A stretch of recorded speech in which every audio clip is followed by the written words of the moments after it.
What is up, guys? It's your boy Rick Kakis, and today we have the guide for how to beat week 1 of Pantheon. This is a brand new raid activity just added into Destiny 2 with the latest weekly reset. This is going to be a collection of different encounters from different raids where you can go in and get a ton of raid loot, including adepts and raid exotics, emblems, and more. And so let's get started.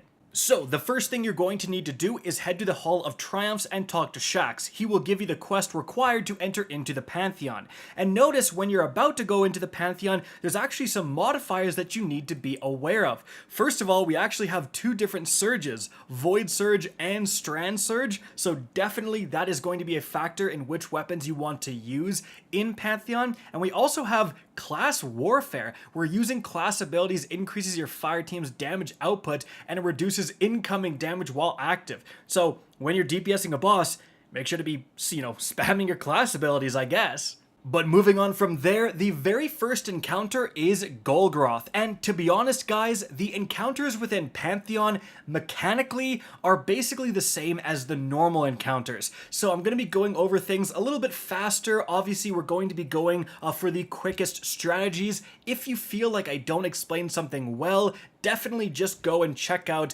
the complete raid guides I have put out on these encounters. Those are going to go over the mechanics in much more depth. But in terms of Golgoroth, here's what you want to do this time around. First of all, you're going to spawn him by shooting this middle orb, and then a bunch of adds are going to spawn that you have to deal with.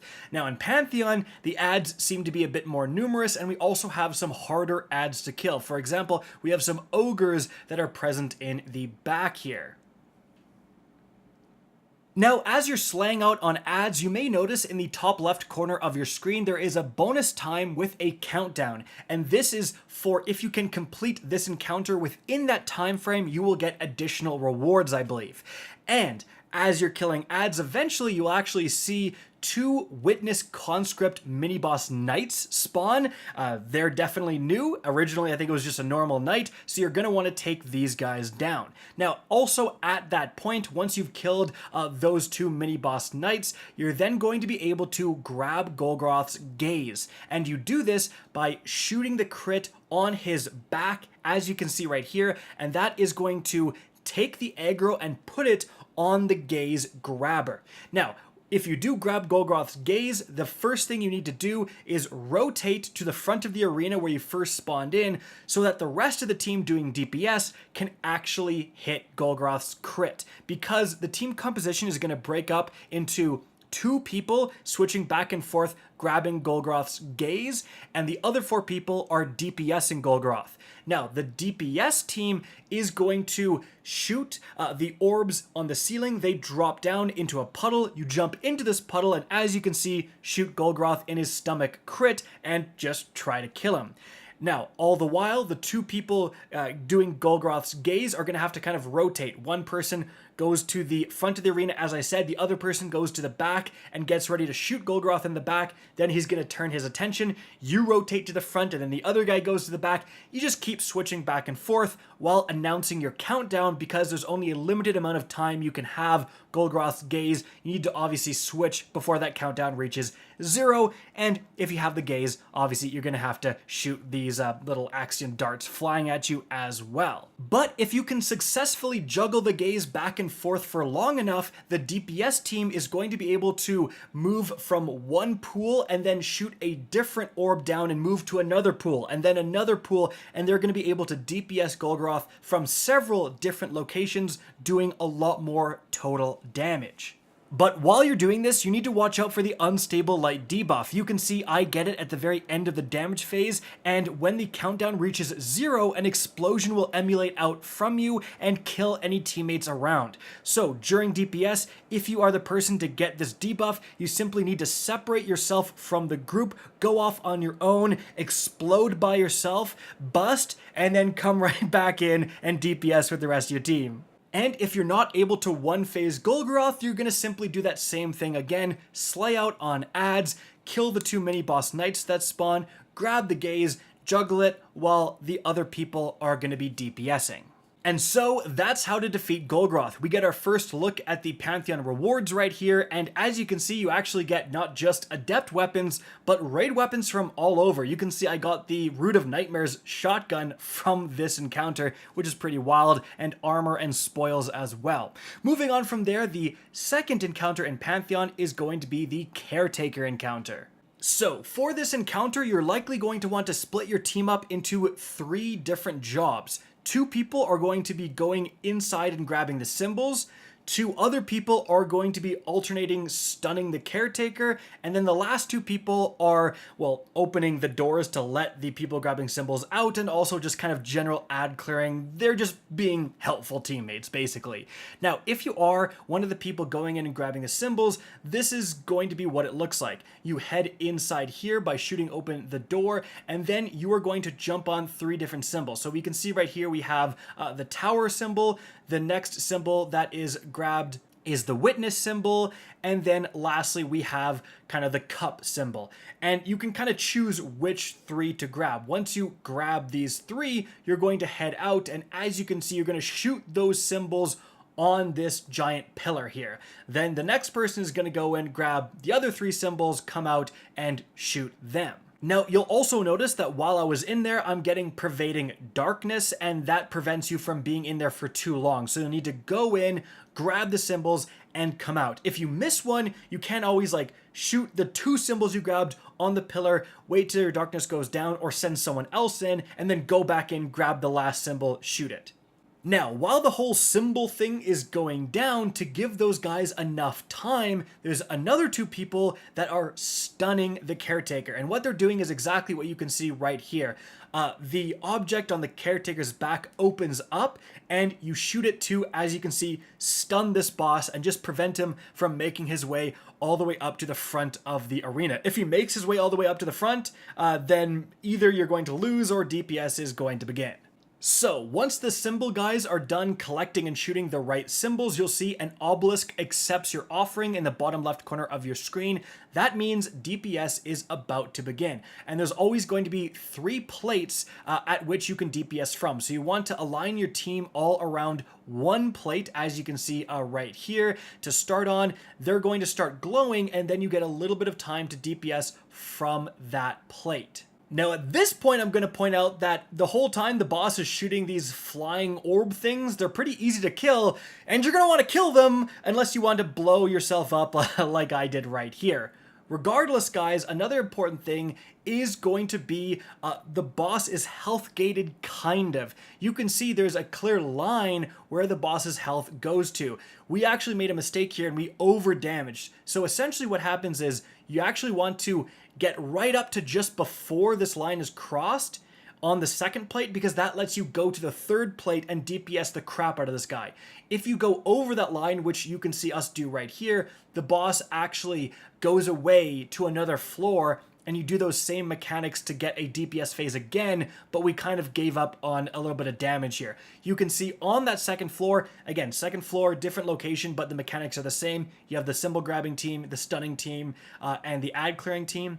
This time, as you can see right here, when we're DPSing, we have a good first damage phase, and then we stop, right? We stop just before we cross that threshold. We just DPS with primaries, and we don't cross that line. And then on the third plate, we go ham, right? And then we're able to get it all the way down to the final stand bar. And this actually allows us to completely skip a third floor. We just head right to final stand right here. And if you thought those flying things were bad for blowing yourself up, your teammates are just as bad, apparently. Anyways, aside from that, that's pretty much it. That's how you're going to take down Caretaker. The main thing to watch for during this encounter is just going to be harder ads to kill. Like, I don't think there was the taken phalanx enemies in the original encounter. Moving on from there, guys, we have the planets encounter from Root of Nightmares. So, the arena is going to be broken up into 4 different triangular plates of 3 planets each. There's going to be 1 planet for each of the angles of this triangle. And you're going to want to have 1 person covering each one of these triangular platforms, right? And essentially you need to switch planets from one side of the arena to the other side. So 4 people are going to be the planet switchers, the other 2 people are just the ad killers. And speaking of ad killing, that's actually quite important because several times you have to kill certain ads to trigger more important ads to spawn. So you actually have to kill all of these yellow bar centurions in order for these lieutenants to spawn here. Now, whoever kills the lieutenant, like you actually have to get the final blow, so make sure the person killing these lieutenants is the guy in charge of switching the planets, but you can see me take this guy down right here, and then the planets around my triangular location are going to start to glow. So you're going to either have like a dark planet or a light planet. And specifically, you will have 2 of one and then 1 of the other. So whatever the odd man out is the one you're going to be switching. I can see right here, I have 1 dark planet and then 2 glowing white planets. So the dark planet is the odd man out. That's the one I have to move. And I have to move it in times. You can also see in the left corner of your screen, you have the planetary shift buff and a bar that is slowly depleting. So I need to switch this planet in the amount of time I have when planetary shift is up. So what I do is I simply look across at my partner. A lot of people have callouts, they would say middle planet or front planet or whatever, but you can also just look across, see your partner. Your partner is going to be standing at the correct planet, and then you just go across and go to wherever your partner is. All right, that makes things a little bit simpler. So you can see right here, I see that he's standing in the very back. I go switch with him, and then he's going to go to where I was standing, switch on my planet, and we correctly change the planet locations. So now it's going to be all lights on one side, all darks on the other side, and boom, we get this done correctly. And once the 4 different platforms have all matching planets, then more lieutenants are going to eventually spawn, and now you have to switch the planets with the middle 3 planets. So you can see right here, guys, there's like dark in the back and in the front, there's dark left and light right, aligning with the back of the arena. You can see that since I'm on a platform with all dark planets, I grab the dark planet and I go and I put it into like the front left where I saw that a dark planet was needed. And when you align those 3 middle planets, that is going to begin the damage phase. Now, during that time, while you're doing that, a new addition is that a Tormentor is going to spawn. It is going to be a lesser Tormentor, like it's not a full boss, so you can, as you can see right here, actually suspend this goober and just kill him pretty fast. And then we have the DPS phase, which is just as complicated as everything else in this encounter, but basically, here's what you need to do.